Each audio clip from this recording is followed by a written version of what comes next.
Okay, this one's going to be one for those who are interested. This is a lore video detailing the power scaling system and the magic system in my up-and-coming story.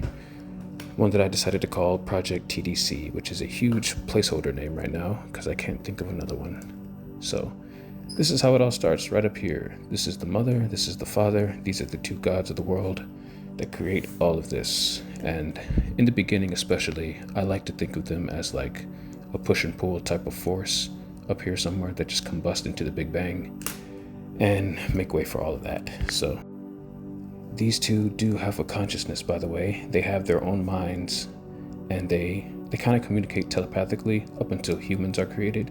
This isn't a timeline of how things were created. This is more like placeholders for their strength. So humans are created up here somewhere, and they express themselves with humans, basically. So they have the power to bless people and the power to curse people. Except, I said that wrong, sorry. Only the father has the power to curse people. The mother has the power to bless people. It'd be better if I do it one at a time.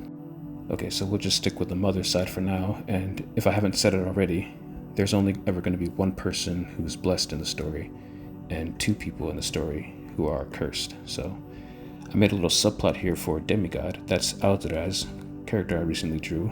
He's pretty powerful, that's why he's up there. And right down here where it says children, I usually always say the four children, the children of the mother, who are the current characters that I'm drawing right now, those four. So they are powerful. And right below them is Whiteborn. These are, I guess, the regular white-haired characters that you may have seen. Okay, onto the father's side. He has the Reapers, which is pretty much every hooded character I've drawn so far. Not the boat lady, though. She's not one of them. And I don't like saying Grim Reaper because whenever I do, I think immediately of just the father as the Grim Reaper.